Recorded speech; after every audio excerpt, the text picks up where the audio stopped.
Disco. There we are. We're fucking live. This is Friday Live at 11. I'm Sean. Jay. And we've got our guest on the show with us here, Simon Gwilliam, who's going to be talking to us about what he calls the Unbreakable Mind System. Look at that. He's even got an Unbreakable Mind cup. Well, let's just introduce yourself, Simon, and tell us about what the business is and what it does, and a wee bit more about this Unbreakable Mind System. So, hey, it's always we always find it hard to explain what we do in a broad nutshell, but we're training people. There's probably people in this group. Is the majority of people in this group training people physically? Yes, I'd say so. Yeah. People are coming in and you're getting them in shape physically, while people come to us to get into shape mentally. That's the main thing. People come to us to create that mindset to go create success. So we work with two parts of the spectrum, really. The people who are really successful, already really successful. So we've got some Olympians, some world champion rowers, I can't say ex-Olympian. I think if you've been an Olympian, you're an Olympian, ain't you? Yeah. You can still keep years later. Yeah, not an Olympian anymore, but ex-Olympians, sort of multi-millionaire business owners. But on the other end of the spectrum, we work with people who are really starting out, struggling mentally, or really trying to create something new in their life. Because for me, they're the only two people that are ever interested in improvement, wouldn't you say? Yeah, definitely. Successful, or can we swear in here? Yes. Oh, yeah. Successful or fucked, to put it that way. They're the only two people who really want to create change. The people in the middle don't care. They're like, yeah, whatever. I'm happy out. So we're the people come to go get more out of themselves. And that's what we're doing in a nutshell. And we've got, I don't know what we got now, way over 100 people every month in our programs, from high end to the lower end, sort of, and running events. How did you get into something like this, Simon? I mean, you didn't wake up one morning with an Unbreakable Mind System. Like, it didn't just fucking fall out of the air as an epiphany. What were the steps getting to where you were, and how did you work to this position? Two reasons. Number one, my life was shit. That's the first reason. I think anyone who watches this probably got into what they're doing in here because they wanted to get into it. You get into fitness because you think, I want to be really fit. So you get in fitness or strength. I want to be really strong. I want to feel good. And then you get into it and go, I like this. I'm going to teach it to someone else because I'm getting really good at it. So number one reason was my life sucked. I'm not going to give it the whole rags to riches or the whole, I used to fucking, sleep on my mum's sofa and now I'm a billionaire. Because that's boring after a while. But my life wasn't that great. And the second reason was I had a boot camp. And I was running a boot camp, which was great. And it was a decent boot camp. But no matter what you did with your clients at the time, you had no control over what happened outside of your session. So you'd get them in, and I was obsessed with programming and delivering, and it'd be the best session, and you'd have the best nutrition, and then you go away. They go away and get stressed at work and just bomb it all off for 5 days, and you'd be like, what the fuck? So that's how I got into doing this. Number one, for me. And then when I got good at it and thought, God, this is working for me, how can I give this to people so they get better results? And it started out in fitness. I was in fitness and we bolted this on the side. And our results went through the roof when we did that. So, right. So touch on that in a little bit more detail. So again, as we said here, the guys in the group, most of them are trainers. They prescribe exercise, maybe nutrition. So they've got the exercise bit nailed down, most people. They've kind of got the nutrition bit nailed down. But as you said, probably for 80% of our clients, it doesn't work. We all have those 20% who just nail it to get great results. But the other 80% of people, what's falling down for those guys? Where aren't they getting results? Well, we'll come to this. We'll cover this throughout what we're going to talk about, because I'm just going to try and give as much content as I can. But the reason most of us struggle with that, well, I say that we're going to cover that later with the three struggles. I'm going to show you three struggles that we highlighted. But also it's us as well. You think about how much time we put into our programming. We love that shit. I've been to your place.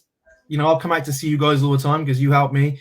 And you probably have a lot of emphasis on your programming. Everyone in here probably does, and we study programming and we study the top people, don't we? And we have a system to follow, and you know, you do this week 1, you do this week 2, and we get we fucking love our programming, really, don't we? Yeah. Those trainers. So then we say, okay, you know, how much programming do you have for what goes on outside the gym? That's the question I would ask anyone. This is what I ask myself. How much of a system do I have to help people manage their emotions, to overcome stress, to create more confidence, to do what they know they should do but don't? Do I have a system for that? And I never had a system for that. It was just a system for training. So the reason most people struggle is there's no real system to help people with that. So there's what to do. It's kind of like, oh, and I mean no disrespect to this, it's kind of like just rock up on a Facebook Live, you know, do a bit of ranting, get people motivated. Oh, that's my mindset work for the week. It's like, my old man could do that. In fact, my old man does do that. Not just to me, you know, in person ranting. But at what point is it not motivation that's the problem? At what point is it that it's not getting them more willpower? We all want to make changes. Look at look at me, look at us. I think everyone, I don't know if anyone knows this, but I work with Jay and Sean inside. They've helped me loads in my business, and that's not me, you know, going, hey, work with Jay and Sean, but they have. Now, if they had kept saying to me, come on, you just need to get motivated to do this business, you know, what sort of bollocks would that be? I would be traveling to Ireland for them to say, you just need to come on, you just need to do it. Like, it's nonsense. And that's what most mindset coaching is now. Yeah, I've really struggled, now I'm doing really well. Yeah, come on, let's get on it. How? Yeah. So how? I was going to say, like, you've mentioned a couple of words there that I think motivation, willpower, discipline, that's where most trainers live. I think they feel probably that's what mindset coaching is, and that's what they're there to provide. They should be motivating. It's kind of like the analogy. Isn't it? Yes, Jay has a great way of putting it. What's your analogy? But it's kind of talking about, you know, the whole motivation thing is really like trying to fucking push a boulder up a hill, isn't it? And at some point in time, the pusher gets exhausted, and then as soon as the pushy stops getting pushed, let's say, well, they just fucking start rolling backwards again. So it doesn't really work in the long term, does it? No, I don't think so. I mean, you've got loads of clients, both business and, you know, physical, and you've got loads of stuff going on. How exhausting is it? Everyone in here must be able to relate to that one client where you go, you know, you've had that one where you go, you want me to do this for you?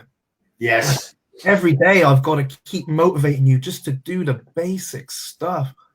Like, that's exhausting. Yeah.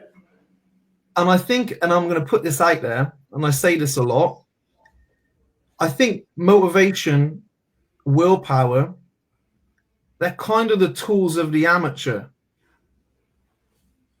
And not like people motivating people are amateurs, because that's great. Like, we all have to motivate people. That's part of our jobs. But when we only rely on that, if somebody's saying, Simon, I need more motivation, I'm like, there's a bigger problem than motivation. I haven't got the willpower. Can I give you more willpower, or is actually not willpower that's the problem? And I think sometimes it's like, you know, it's like when you're injured and you've got a pain in your knee, it probably ain't your knee. You know, it's probably some ice, isn't it? Yeah. I look at willpower motivation like that. Yeah, it's probably some ice. Probably not the fact that I need to give you more willpower. It's probably the fact that there's something not quite right, and we can cover that. You know? Yeah. Mm-hmm. Yeah, I would say that for most trainers kind of get lost with this whole mindset thing. It's like when you get to the point where you are at the realization that there's more than just learning about better programs and more than learning about nutrition that gets results. But then it opens this whole other area where they're not even at the point where they're amateur. And that's where you get the grips with like the things where motivation and willpower, and they're stuck there. They're kind of stuck there. Like back when I was learning programming, I thought 3 sets of 10 was going to be the cure for fucking everything, until you realize it's not. So this is like the willpower and the motivation is the 3 sets of 10 in terms of programming, sort of the parallel, isn't it? Yeah. And you don't know what you know. You know, you can't do it until you're only doing what we know, aren't we? Don't get me wrong. We're always learning in our program. If we have 100 odd people in a month and we're tracking it, we can see where we go wrong, where we don't go wrong, what weeks people struggle, what weeks they don't, where people drop off the program, where they don't, and we can see all that. And so we're always learning, you know, all the time. And yeah, you can only do what you know. So I mean, if when I sort of say it's a tool of the amateur, if you're out motivating people and you talk, that's amazing. That's level one. Like, get out, motivate people, inspire people, tell your story. That's level one. Amazing. Most people can't even do that. Level two is where you start getting a little bit more systemized with that and being, okay, what can I do? What can I give them to do to actually improve this stuff? And how can we track that? And how can we tweak that until we get results? Like any programming. I mean, that's how you do it, surely. There's base levels. So I thought the point of today is if whoever watches this, I imagine there'll be a lot of people on replay at this time of day, won't there? Yeah. I'm just gonna rock out if everyone's happy with that. There's 3 or 4 struggles that we commonly see in our programming mindset work is the easiest way to put it, and kind of what we have done, why that is, and what we have done. Maybe not the deliverables, because if we're teaching this people over 3 to 6 months, 40 minutes ain't exactly going to do it much justice. but maybe, like, if everyone walked away from this who watched it and went, fuck yeah, that's why maybe my clients are struggling. More importantly, I think anyone who's watching it should look at it from their own point of view. That's what I try and do. Like, relate it to yourself. That's why we're so good at delivering exercise and strength. We're better than anyone else because we got passionate about it and we applied it to ourselves first. Yeah, we went along the journey ourselves. Yeah, you got into it. You wanted to look like Jason Kane. Living the dream. The beard and the shaved head, man. Everybody's going that way. I just need the guns. See the other trainers here, they're all fucking bearded and shaved now. I'm like, fuck. Beard and shaved and Irish. Yeah. You can help out there when you come over. Don't worry, we'll get your passport. I'm the only one that looks out of place here. I'm still hanging on to my fucking hairline by the very flames. Believe it or not, if I had hair, mate, I'd be hanging on to it too. Don't worry about that. So let's start getting into this and getting some of the kind of juicy bits. All right. Yeah, cool. Is this what he's going to tell us now? Is how to go from or recognizing, like, the difference between level 1 and level 2? Is this where we're going now? We're bringing these people out of the realms of the amateur here and pointing them towards more of the struggles that they can begin to identify. Is that what you're saying? I would say anyone, if you're watching this right now and you think, I would like to get more out of my business, life, body, relationship, then this is going to benefit you. And also, if you're coaching people to get more out of themselves, because that's what you're doing physically, right? Yeah. They're in a place and you want to get them to another place, or you coach business or whatever, then you're going to get a lot out of it that way as well. So yeah, it doesn't really matter. You want to dive in? Yeah, let's do it, man. So should we start with a title? I mean, I'll keep this pretty candid between us, but the whole ethos of Unbreakable is this. And I can't say I took, sole ownership of this statement. I probably heard it off smarter people than me, but everyone comes to me for change. I don't know about you. Yeah. Yes. I want to change. Yeah. Now, sometimes we fancy it up. I want to improve. I'm doing really well, but I want to improve. That's change as well. Anyone who comes to us wants to change. To go from A to B, you've got to change. You can't do the same thing and get a different result. We know that. Whether it's business and you want to go from, the common thing in business is, you can't earn 7 figures thinking like a 6-figure earner. We hear that all the time. It makes fucking great sense, but how do you apply it? So everyone comes to me for change. And here's the key. The statement that kind of blew my mind years ago was, change requires you to be greater than your current reality. change, by very definition, requires you to be greater than your current reality. So you want to, you've got to be, by reality, let's just define reality. Circumstance, you've got to be greater than that. Sometimes circumstance doesn't encourage you to go do the things you need to do. Environment, your habits, you've got to be greater than that to go create change. And that's why we fucking struggle, because that's hard. It's hard. I've always done it this way. Yeah. But you can't keep doing it that way. We went on a night out. Oh, but I didn't want to make that sales call because I didn't want to get the no. I got a bit busy. I was overwhelmed. So we've got to be greater than that. And let's define what being is. A state of being. So to be greater, being is defined as how you think, how you feel, and how you act. So to create change, you've got to think, feel, and act greater than you do right now. And that's hard. So this is the system we use. We give people the tools to think greater, feel greater, and act greater than their environment. And imagine giving that in a pill. Hey, take this, and you'll always be able to do what you need to do. Everyone will go out of business. Do you know what I mean? Coaches will go out of business because you take this pill and just go, I'll just make the sales call even though I'm shitting bricks. I know I should not eat this shit, so I don't. I got a bit stressed, came home from work. But you know what? I know I need to go to the gym, so I'm going. It's like, that's why the 20% of people get on and the 80 don't. The 20% do that. The 80 go, oh, it's too hard today. I do it. Oh, I've had a bad day though, but my friend, he said something and she said something and now I feel shit. And so now I'm going to eat some food, or now I'm just going to hide away. Or I got some bad comments on Facebook, so I'm not doing anything anymore. That's what people do. You've got to be greater. Change your quality to be greater. This is the system we use to be greater.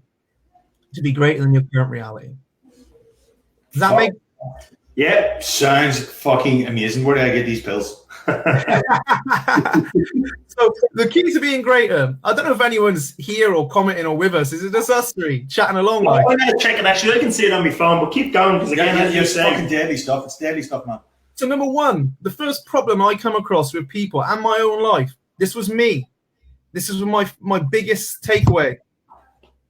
You'll never outperform how you see yourself and your future. And here's the struggle, and I'm going to say this real clear. The first struggle we get is people not being able to see beyond where they're at. So I want to go from A to B, but they just can't get beyond where they're at. They can't see it. They see themselves a certain way, and you may have worked with people who just, and in fact, me and Sean, I think we had this conversation where you said you had a client who said, I just couldn't see myself being fit. Exactly. Yeah.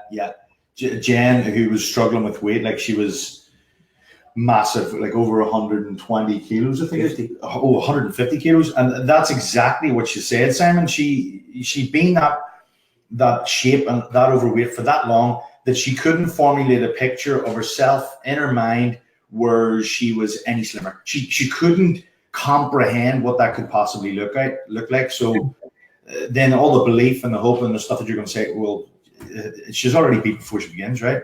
Yeah, if you can't see beyond where you're at, you're not going anywhere. You can't see yourself being this person. You're not going anywhere. So let's get even deeper on this. It's not the thing we want. It's not the weight loss people want. It's not the money. Yeah, I love all that shit. And I love it. And I want it. But it's who we think we're going to be for having it. It's how we think we're going to feel. I want that because I'm going to feel more attractive. I want that because I'm going to feel more successful, confident, wealthy.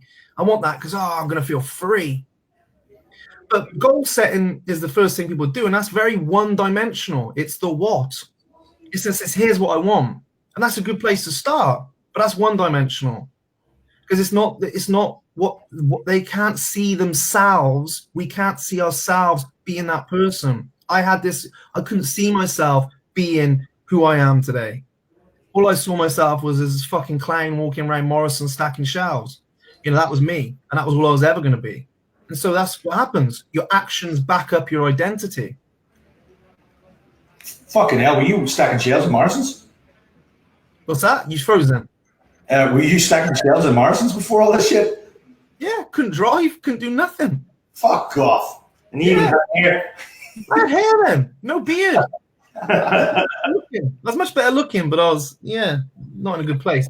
So you can't see yourself. And there's probably plenty of people watching this who can't see themselves at this point really being what it feels like to have what they want. They can't create a great picture of that. And so because of that, we set the goal. And because of that, we have no tie-in. Because of that, we can't outsee it. Now, one of the studies that blew my mind a little bit on this was they took fleas, right? And what they did is they put them, fleas can jump really high. I don't know what it is. Don't quote me. And they put them in a container, which they could easily jump out of. But what they did is they put a top on it. And so the fleas kept coming up, jumping, banging their head, banging their head, banging their head. For a long time. That's how a flea jumps, and that's how it bangs its head, if you want to know. It's like that. So then they take the lid off. And the fleas still only jump as high as the box, even though they can jump way higher. Because they only see themselves as being able to jump that high. They've been conditioned into that. Yeah, it's conditioning, isn't it? So, humans, me, you, we're no different. If I only see myself able to do something there, that's all I get. So the first step is, the first challenge is encouraging someone to see beyond where they're at. And that requires, for me, an Unbreakable, the first thing we use is the vision, the Unbreakable vision. An Unbreakable vision isn't what. It doesn't start with what. It includes what. Yeah, here's what it's going to look like. But the thing that's top is who. Who do you want to be? Who? Who is this person? What does he, she talk like, feel like, walk like, act like? Who is that? And create it. Garrett J. White, most people probably know him. I flicked on something this week and he was talking about pain. We said it long before Garrett J. White, but he's got more hair and he lives in America, so people think he's probably going to get more credit for it. But he talks about pain being able to get you out of the pit, as he calls it. And I don't watch it on Facebook, but it came up and I was like, oh. But only purpose can drive you forward, right? It's the same with what and who. Yeah, a goal will get you away from that pit, but when the pain subsides and you feel quite comfortable, what drives you then? Most people are going to sit there. The pain's going to drive us away. We get comfortable and we go, I'm comfortable now. Oh, hey. And then we drift back to pain. Oh, fuck, I'm in pain again. Better do something. That's why the person yo-yos. Pain, comfort, pain. So you've got to be driven by something more. And that is who you want to be. And when you find who very clearly, the what becomes pretty, relevant. If you're walking around and you have the ability to be who you want to be and you know who you want to be and you know this is who I'm going for, this is who I want to be, the shit shows up pretty quick.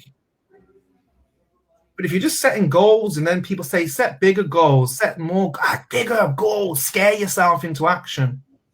Again, I think that's just a poor tool for somebody who doesn't understand that actually you can never outperform your identity. So start with who. I spent years setting big goals and not really considering who I wanted to be. When you define the who, the what flies in quick. And if I was to advise anyone here, if I was to start my gym, if I was to open a gym, I was talking to you about this the other week, and if I was to start a boot camp, whatever. When I did goal setting, I'd be going bigger into, how are you going to feel for that? How are you going to feel when you get there? Who do you want to be? What sort of things are you going to be doing? I would fill that out into a nice vision of who they are, because I know that's the buy-in. I know that's what people want. I don't know if that makes sense. You're both just looking at me like, what the fuck is he on about? No, it's funny. I'll tell you a quick little story. I know I'm interjecting here a bit, but I was on Wednesday night and I met this guy. We were in a swanky hotel and I was talking to him and I knew this dude had a bit of money and he got talking, says, what do you do? So it turns out he used to be a carpenter and he had 80 carpenters working for him. So I was like, fuck, he definitely has money. So listen, what's the secret? How do you go from where you were to where you wanted to get to? And he says, in 2 years, he went from being homeless to being a millionaire. In 2 years. So it says, how does one do that? And instead of him just giving me an answer, he was like, well, how do you think you would do it? So you know, he kind of flipped it back. So the first thing was, you know, like what you said, was about having a vision. Yeah. The second thing was having drive, and he said, yeah, well, what's the third thing? So we were going back and forward a little bit. But ultimately, the third thing he said was courage. And courage and purpose, you could nearly say, is the same thing, because if you have that vision, if you can see where you want to go, you're taking action towards it. And then your courage or your purpose is nearly like the fuel that keeps you taking those actions towards that vision. Yeah. So it ties perfectly into what you're saying right there, you know, when you're looking at real life examples. Yeah, definitely. And also notice you put courage third. Yeah. What came first? Yeah, you got to have a vision. Vision. Yeah. Vision's always first, isn't it? Yeah. First. And sometimes we go about it the wrong way. And your vision will always change. I'm dealing with a woman right now, selling a business, probably going to net about 7 million. She's going to go from creating her own business to netting 7 million. Her vision's going to change. Yeah. Because we're always moving. We're always changing. What's next, isn't it? That's what I would be visualizing. Yeah. Mojitos and shit. Yeah. Yeah, mojitos. Definitely some mojitos. So first and foremost, you have to have a vision. And I want to hammer this point. It's very different to a goal. You gotta get clear on that. So you got to be clear on who. And that will become very apparent in the next two steps. So the second struggle, and this is, hey, you know, the obstacle is the way, and all these other great books. You know, the obstacle is the way a lot of the time. We find out where people struggled, and we built systems around that. And I think everyone will relate to this. The second problem is letting your emotions dictate your decisions. There's no prime example than, you know, drunken logic. We've all been drunk and made some really logical decision at the time and gone, fuck, you know, next day or next hour or when you're finished or whatever, you know what I mean? Yeah, what the hell's going on here? So you can't let your emotions dictate your decisions. Everyone knows that. And this is the second problem we come across. So people have visions and then they leave. They leave you. So say you're coaching.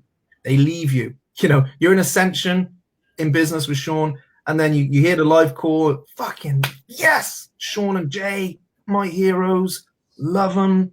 Oh, they make so much sense. And they go out, like I said, have an argument with a partner, get a bit of stress. Oh, how did you get on with that thing I told? I haven't had a chance to do it. I haven't had time. You know, I've been real busy. But the thing is, I got a bit, you know, I had some shit online, or say it's fitness, they leave the gym, or we leave the gym, and we got all these great intentions.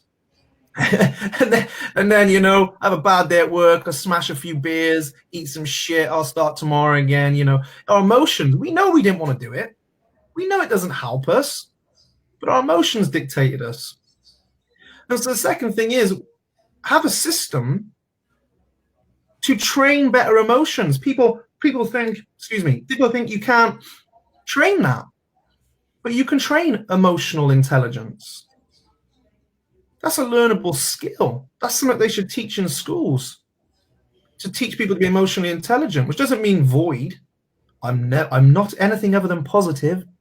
Doesn't mean that, because that's actually quite emotionally retarded as well. Yeah, it is. You know, that's just, you've got to be emotionally intelligent. Is picking the emotions you need when you want. Being aware of emotions. And so the second struggle we hit is not being able to handle their emotions. And we cannot handle our emotions, most of us, because we learn not to be able to. We're dictated by them. So we make decisions in the moment. It fucks us over. Then we go, I need more willpower. I just need more willpower to resist doing what I know I shouldn't do. No, we need more emotional intelligence. We need the ability to step back and see these things. That is what we need. You will never out willpower bollocks emotions. Emotions drive actions. Emotions are what cause people to make great and bad decisions. So, and I'm going to give it the best advice. The answer for this, and we call this, we have a system called Unbreakable energy. People say, what's energy got to do with emotions? Well, energy, in motion, emotion, that's all emotions are. It's just energy in motion, flushing through your system.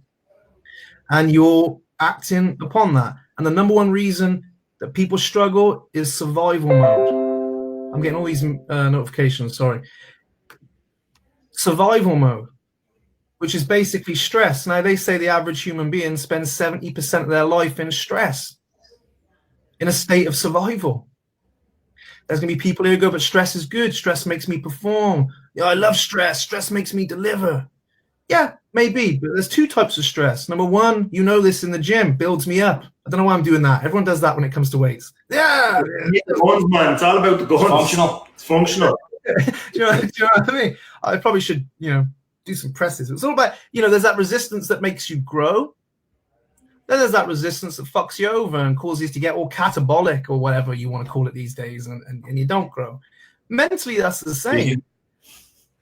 You've got the right amount of stress, you'll grow. Too much stress, you won't grow. It eats away at you. And so the second key is, can we get people out of survival? Can we take them, because all people make bad decisions in survival. And I'll tell you why. This isn't my analogy, but this is one I heard, which is great. A cheetah's in the wild or whatever, some fucking animal, and it sees a tiger. Okay, there's this tiger coming.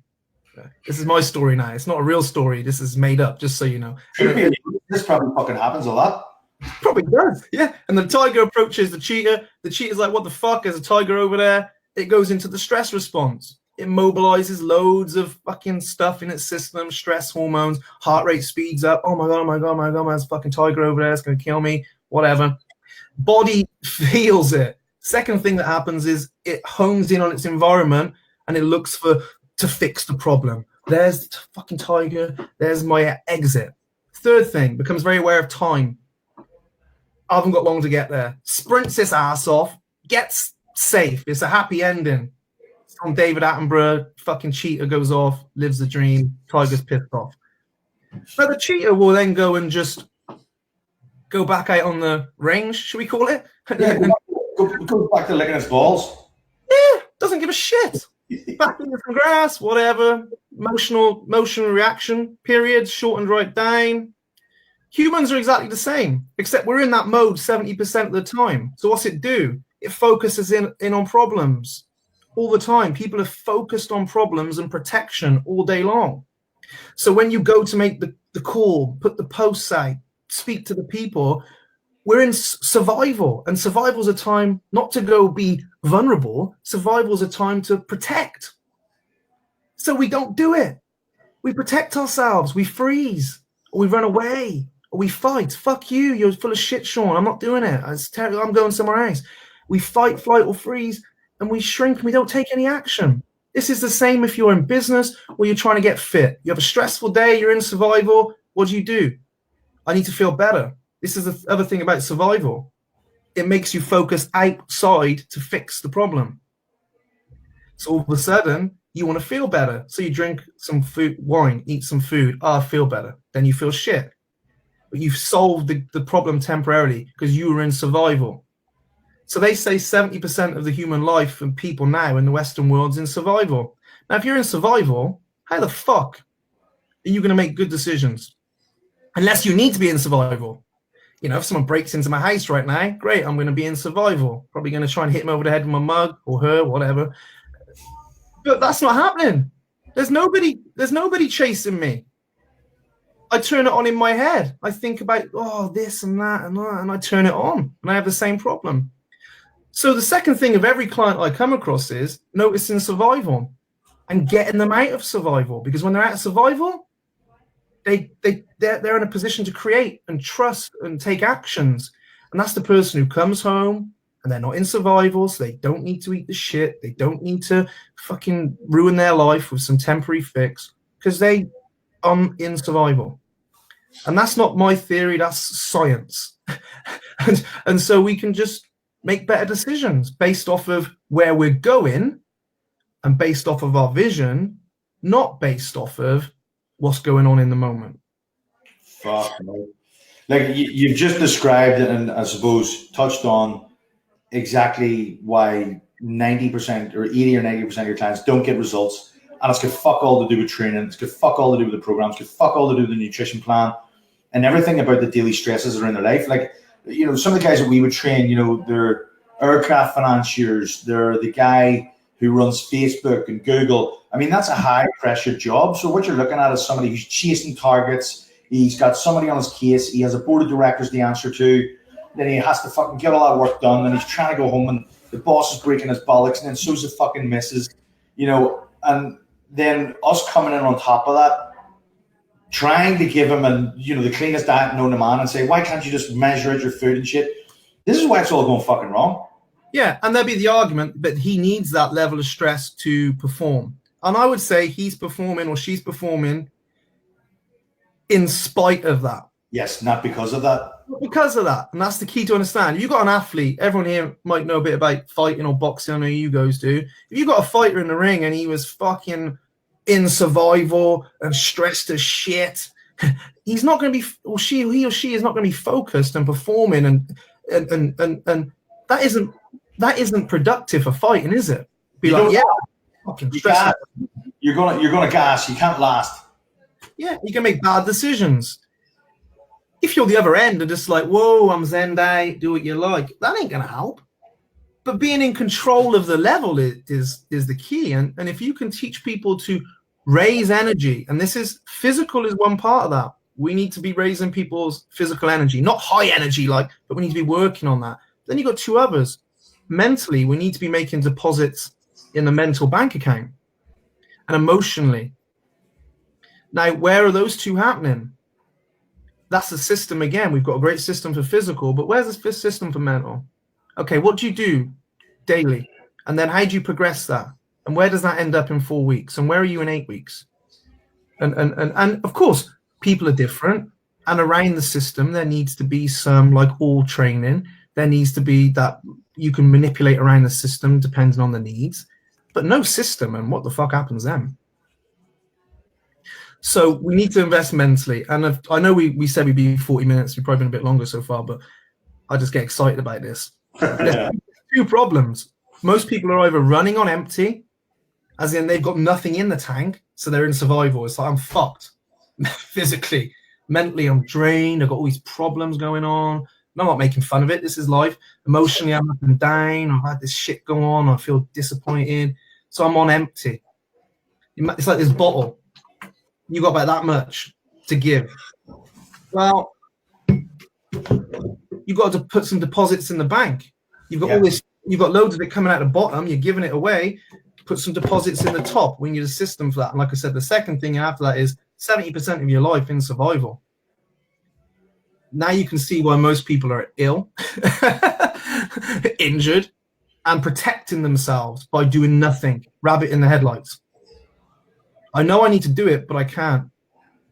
And if you just want to touch upon the eating shit thing and all that sort of stuff, I had a real problem, in my life. We're probably with drink, and at one point women, which wasn't a bad problem to have, but it was at the time, all these years ago. What happens is when you're in survival and you don't feel great, you look to fix it outside of you, yeah?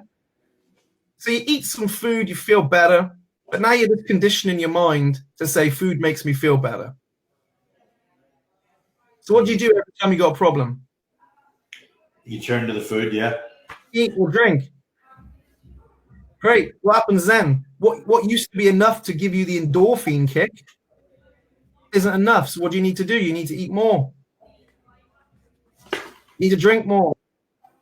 You need to gamble more. You need to keep doing more and more to keep getting the same hit. What happens then? You become addicted.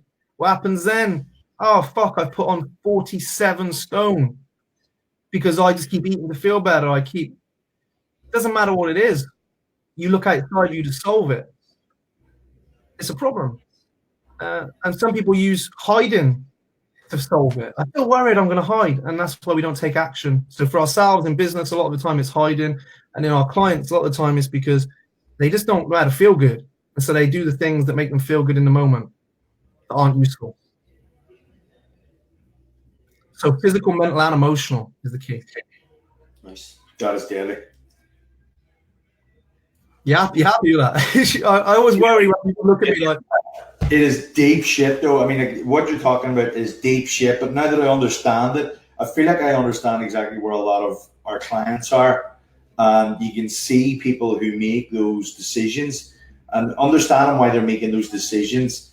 And I think if there's any trainers listening here who are like, this is making light bulbs go off in their head, they can see why, you know, the tools of the amateur are never going to solve the problems that these people are having, because that's not the culprit. They're just the victim. That's not the actual culprit. Very surface as opposed to the underlying problem, isn't it? Yeah, it is. It's like, you know, say you brought your car to the garage and there's exhaust coming out the back of it. I remember hearing somebody say this one time. If there's smoke coming out of the back of the exhaust, you're not looking at the exhaust. You know, you want to go under the hood and see, well, what the fuck's happening up here? Because that's just the exit. Where that's coming from somewhere up here. Yeah. So our approach is just look at the exhaust and put a plaster on it. Yeah, that's what most of us do. Yeah, and then it breaks again. Oh, but I need a bigger plaster. Yeah. And anyone who's in here thinking, yeah, this makes sense. Like you know, you just start from where you're at. You don't have to become a fucking psychologist to teach this shit. You don't have to become, I got to go back and figure out, you know, when they were 12, they fell off their bike and now they've got new shoes.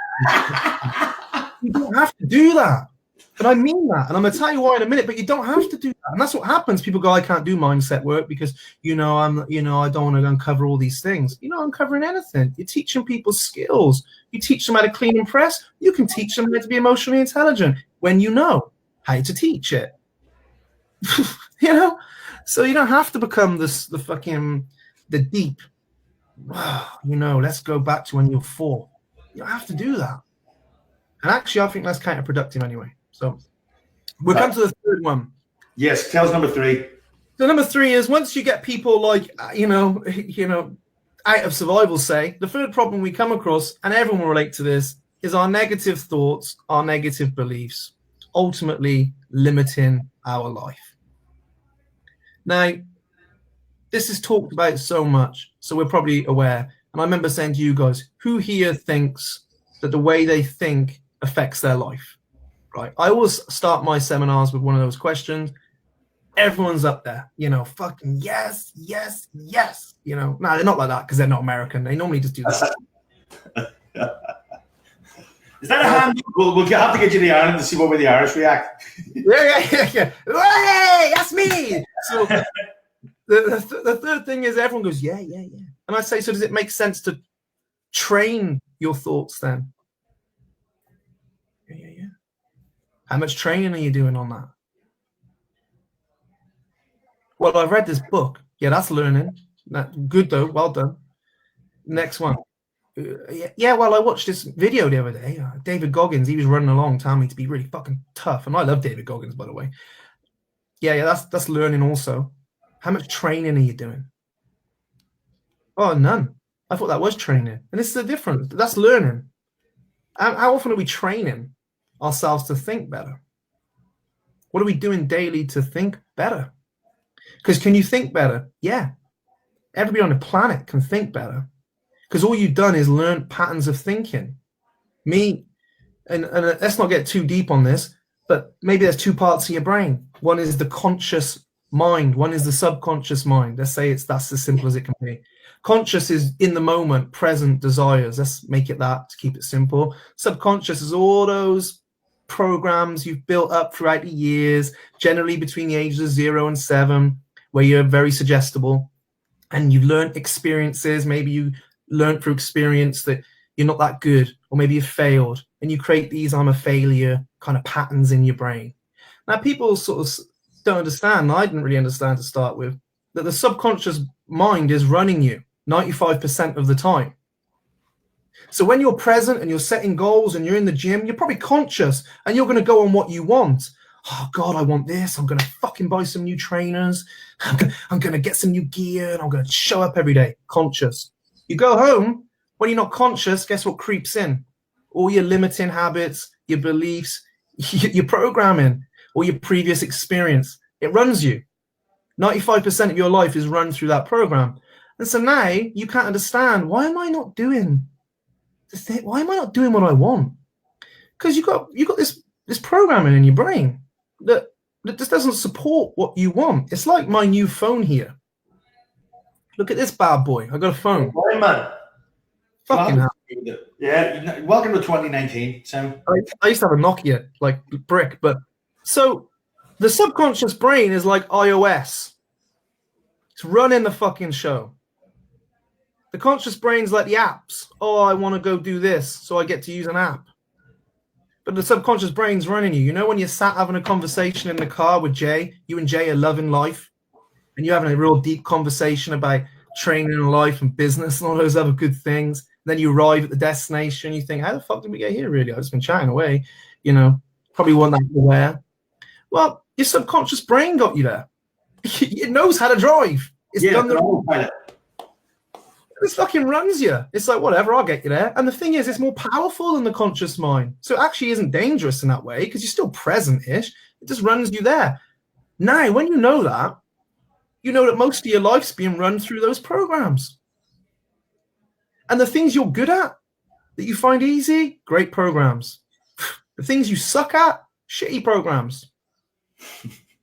So you got to change the program. You got to update the program. And there's only two ways the program learns. Repetition. How did you learn to drive? I rocked up with my lovely Anne Heron. That was her name.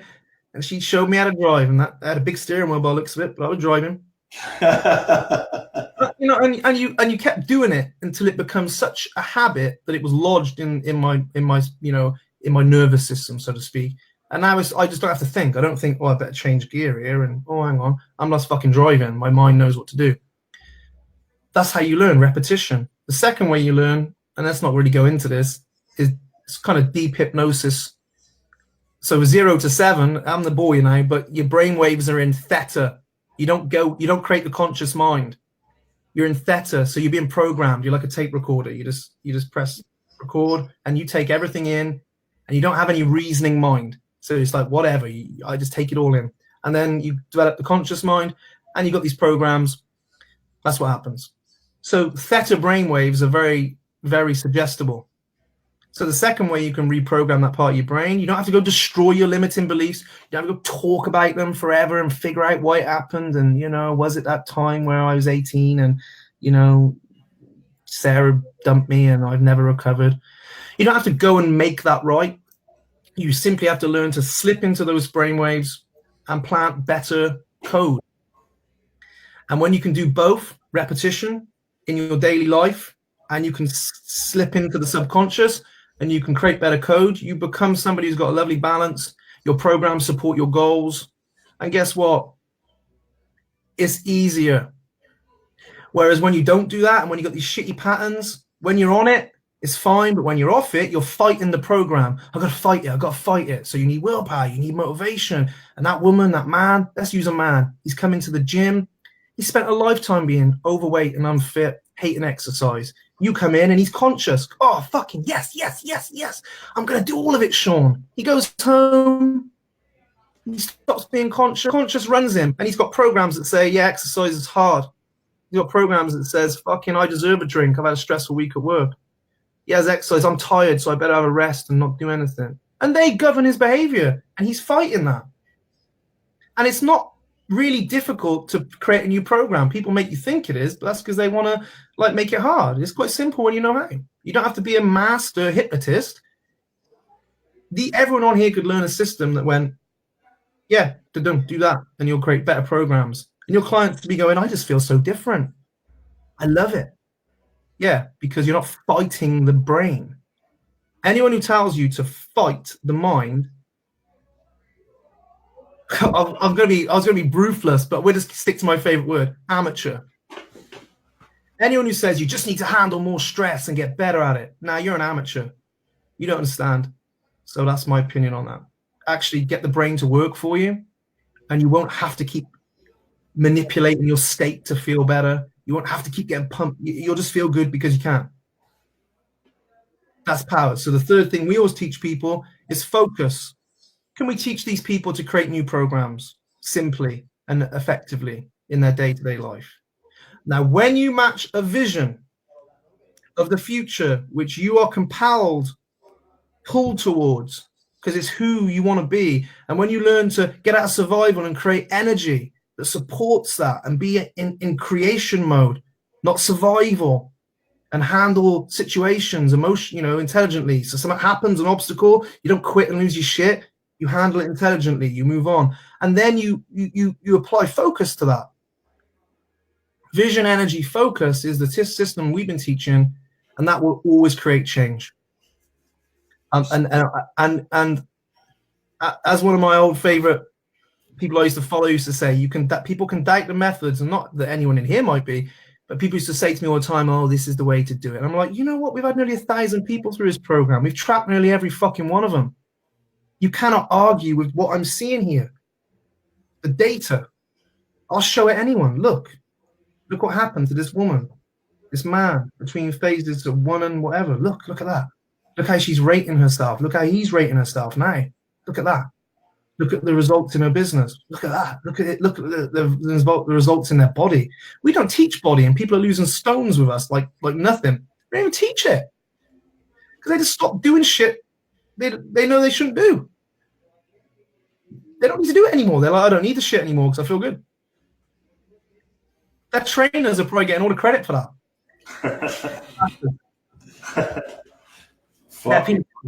But see what you just said there, like, everybody knows when they're eating something they shouldn't. If we talk about fitness first, like, you don't need to tell your client, apples are good and apple pie is bad, eat more apples. They fucking know that stuff. But it's like they just reach for the thing that's going to make them feel good all the time. And now you're describing it, and now we know why. Because the subconscious mind is running them. It's just click where that automatic thing happens. And they're stuck in that pattern for so long that they condition themselves, and that becomes their identity. No, I'm the dude that eats apple pies and drink beer on a Friday night, and a Saturday night, and a Sunday night, or whatever. Yeah. All the nutritional advice in the world is not going to help that, because it's deeper than that. It's not that surface shit. We need to understand this beyond amateur level if we're expecting to get professional results. Yeah, and it doesn't have to be. Like, I like to, personally for me, ironic, my name's Simon, but I like to keep things simple. But I've always been like that in my life. I used to follow all these people, and I used to think, how am I going to do all this shit? It sounds, and we just simplified it. So it doesn't have to be complicated.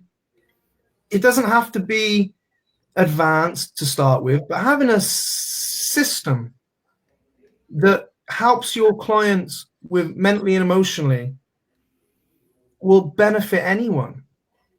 Because, like you said, we know what to do, we just don't do it. And it doesn't have to be complicated at all. It doesn't have to be complicated. And, like all things, like you could explain a really advanced something in fitness or business to me. Let's say business. You can take advanced concepts and make them simple because you know them so well. That's all this is. Making advanced. Anyone can sound complicated. Great. Make it simple, and that's the idea of our system. We've got people, like I said, really in the shit, struggling, coming into us, going, they can understand it, they can use it, and they develop with it. We've got really advanced people, who've done loads of stuff before, work with top coaches, and they're like, shit, yeah, this makes sense to me. I can do this, and that's, for me, is making it make sense. Well, Simon, like you've described, you've kind of done what I would call, people are drowning, and you're sort of describing the water that they're drowning into them here. So you say, like, these are the 3 biggest problems. So what's the next stage then? Like, because I feel like we would have massive value to get you back to talk about, well, what do we do with that now? Like, what's the possibilities that we could get, or how do we get people to take these problems and turn them into some sort of strategies or ways to overcome them? Or how can we get you back to give us more fucking value is what I'm asking. If people in here said, yeah, I want to learn how, I want to learn more how to make it practical, deliverable. Yeah. Then yes. If there's enough interest, I'm more than happy to come back and again, can we go, right, here's the whole system? No, because it takes a long time. But we can certainly give some basic stuff where you can go deliver that. Go deliver that. Anyone here could deliver it. Or more importantly, use it on yourself.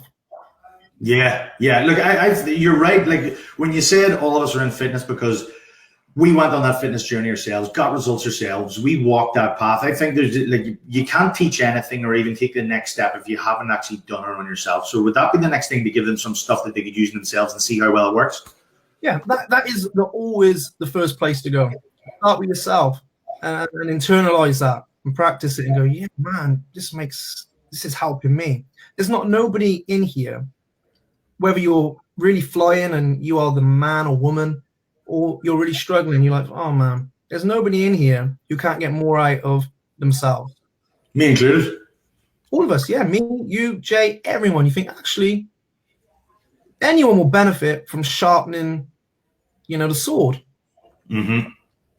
And so what do we are we going to continue this on as a next week, or do we take a break in the week after? Next week, is it? Do we do this next week, Simon, or what? Yeah, I'm free next week. Yeah.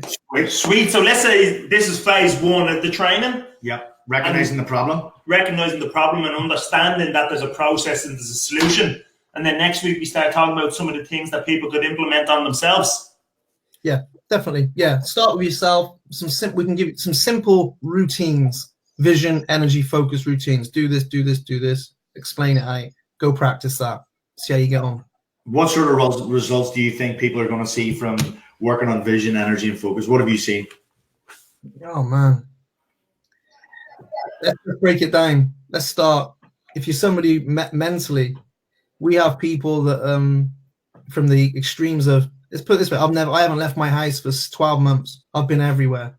30 days they're out driving our events halfway across the country. I mean, that's a mental example. We got people who've, I hate this stuff like this, but we've got people who've literally doubled their turnovers and stuff. Successful people that come work with us. And when you're successful, it's getting that 1 degree makes a big difference, don't it? Yeah. So they sharpen the sword, and all of a sudden it's like, fuck, I'm making so much more money. We're not even teaching them business. Why? They're just doing more of the things they know they need to do. Physically, we've got people dropping stones, and that's no shit. People can go on our page and look at stuff like that. And again, we're not teaching the principles. Hey, go and, make this many sales calls. Go and, run and lift some weights today. It's like we're just teaching them how to be sharper mentally, physically, and emotionally. Yeah, with a vision, and all of a sudden they're executing the stuff they know they need to do. Without any need to try and motivate or fucking give them more willpower, without any of that amateur shit. Yeah, imagine if leaving next week, here's what I would say. All of a sudden, every action you took was based on moving you forward powerfully to what you wanted. Imagine that. Imagine if everyone got up and just went, every action I take drives me forward. Not every action I take or not take keeps me stuck. 95% of the time. And the other 5%, I'm pretty conscious and I'm doing good actions. But the other 95% of the time, I'm just fucking doing shit that don't help me. Imagine that. That'd be a huge shit. Definitely. Cool. All right. Deadly, mate. Well, let's get this fucking scheduled in for next week. Yeah, I love it. Let's do it. I love this fucking setup, by the way. Yeah, it's good, isn't it? Blue's a nice colour as well. Yeah, it brings out your eyes, Sean, this blue. Yeah. The way the light was coming down there as well and falling on him. Yeah, you can't have that with me because this gives you a lot of glare. There's bounce back. All right, man. Simon, thank you very much for today. That shit was absolutely groundbreaking. Love it. And again, guys, look, for people who watch this far and people who are watching this back later on, obviously jump in there. If you've got questions or comments, make sure you pop them in there. And obviously we'll see them, Simon will see them. And if there's anything in particular, then we can touch on that again next week, help me. Delhi, if you're watching this back and you want to be part of the live action, bounce into the EFPA Coaches community. And we look forward to seeing you guys all next week, Friday at 11. Peace out, guys. See you, folks.